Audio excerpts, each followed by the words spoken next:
Prelims 2013 का एक और सवाल है इकोनॉमी सेक्शन से। ओपन मार्केट ऑपरेशंस के ऊपर यहाँ पर सवाल पूछा गया है। देखते हैं क्या पूछा गया है क्वेश्चन में।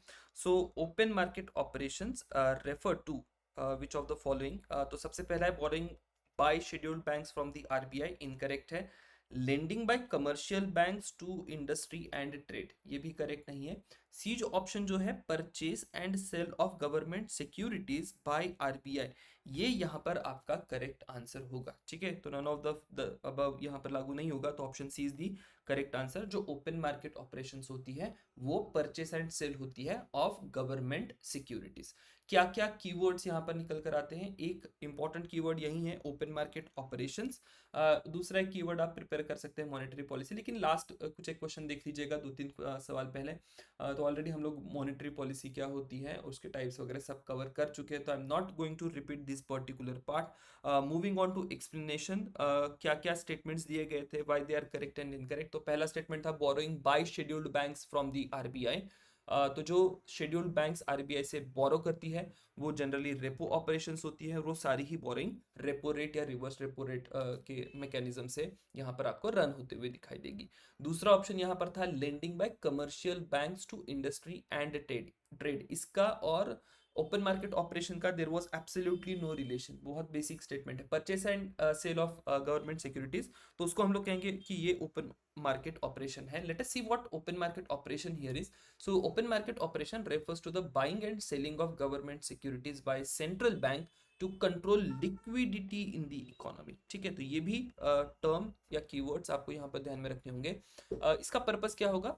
एब्जॉर्ब सरप्लस लिक्विडिटी कर सकते हैं ड्यूरिंग इन्फ्लेशन, या अगर जरूरत पड़े तो लिक्विडिटी इंजेक्ट भी करते हैं। अब ज्यादातर बार जो ओपन मार्केट ऑपरेशंस करे जाते हैं वो जो सरप्लस लिक्विडिटी होती है मार्केट में उसको एब्जॉर्ब करने के लिए ही देखे गए हैं। दो टाइप के ओपन मार्केट ऑपरेशंस हो सकते हैं, तो यहां पर आपका एक सवाल बन सकता है। This is directly from NCERT by the way. ठीक है, एनसीईआरटी में ये सारा ही कंटेंट जो है वो दिया गया है। So there are two types, outright transactions करके कुछ एक होता है, repo and reverse repo operation के मैकेनिज्म से भी ये किया जाता है। आउटराइट में क्या किया जाता है, डायरेक्टली जो है government reserve Bank of India क्या करेगी, गवर्नमेंट के जो सिक्योरिटीज है उसको मार्केट में सेल करेगी और जितना भी पैसा है वो अपने पास ले लेगी। तो उस प्रकार से जो ऑपरेशंस होते हैं आउटराइट ट्रांजैक्शंस होते हैं, और बाकी फिर रेपो रिवर्स रेपो के मैकेनिज्म से भी ये ट्रांजैक्शंस करे जा सकते हैं। अब बात करते हैं करंट अफेयर्स में हाल फिलहाल में क्या देखा गया है। Now when it comes to current affairs, हम लोग लास्ट 2 साल के करंट अफेयर्स को टच कर रहे हैं। We are not touching upon only 1 years current affairs. एक पर्पज इसका यही है कि आपकी जो अंडरस्टैंडिंग है वो अच्छी बनी रहे, कंटेम्प्रेरी इश्यूज की अंडरस्टैंडिंग अच्छी बने। एट द सेम टाइम ये भी देखा गया है कि UPSC is asking some questions from past. 2-3 साल पुराना कोई एक आर्टिकल उठा के फिर सवाल पूछ लिया गया है, तो उस कारण से आई मेक श्योर कि इस प्रकार हम लोग 2-1 साल के कम से कम आर्टिकल्स यहाँ पर कवर कर ले। पिछले साल इन आई गेस सितंबर के आसपास ये आर्टिकल आया था 2023 में, ओपन मार्केट ऑपरेशंस के बारे में पूछ लिया गया था। सॉरी एक डिटेल्ड एक्सप्लेनेशन आया था इंडियन एक्सप्रेस में भी और द हिंदू में। तब ये मुद्दा चल रहा था ओपन मार्केट ऑपरेशंस का, क्योंकि आरबीआई ने अचानक से ओपन मार्केट ऑपरेशंस अनाउंस करे थे, तो मे बी कुछ एक फिर वहाँ से कई सारे कंसर्न्स बने, तो उसको लेके फिर आगे सवाल पूछा जा सकता है। पूछा गया नहीं है अभी तक, लेकिन हो सकता है कि कुछ एक सवाल बने।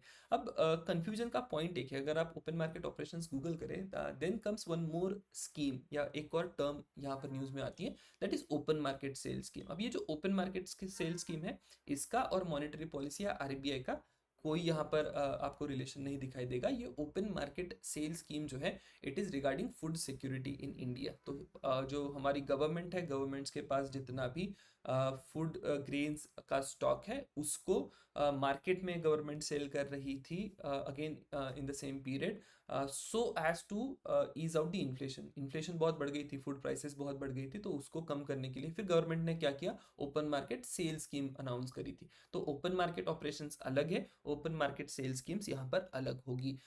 एक पीवाईक्यू सिमिलर लाइंस पर पीवाईक्यू आप देखेंगे तो यहाँ पर 2023 का पीवाईक्यू है। Now the article I am referring, ये एग्जाम होने के बाद आया था। तो ऐसा नहीं था कि आर्टिकल से फिर क्वेश्चन आया था। नाउ स्टरलाइजेशन के बारे में पूछा गया है कि which one of the following activities of the Reserve Bank of India is considered to be a part of sterilization. अब ये स्टरलाइजेशन क्या होता है? स्टरलाइजेशन का मतलब होता है कि मार्केट में से एक्सेस लिक्विडिटी को निकाल लिया जाए ताकि जो करेंसी की फॉलिंग प्राइस है या डिवैल्यूएशन ऑफ करेंसी है उसको हम लोग किसी प्रकार से रोक सके। और फिर आरबीआई क्या करता है कि कई बार जो आपका करेंसी का डिवैल्यूएशन हो रहा है क्योंकि एक्सेस रुपी मार्केट में अवेलेबल है, तो फिर एक्सेस रुपी को कम करने के लिए स्टरलाइजेशन करेगा। और ये स्टरलाइजेशन कैसे करेगा? तो ये स्टरलाइजेशन होगा bye conducting open market operations. तो इस प्रकार का एक कनेक्शन आपको यहाँ पर दिखाई देता है। तो ये 2023 का पीवाईक्यू आप समझ सकते हैं। इसके पहले भी लाइक डायरेक्ट इनडायरेक्ट रेफरेंसेस में ओपन मार्केट ऑपरेशंस जो है वो न्यूज़ में रहा है। If you want PDF of this particular question, तो कमेंट बॉक्स में मैंने एक लिंक डाल दिया है, वहां से पीडीएफ को आप डाउनलोड कर सकते हैं। Thank you everyone, will see you in next question.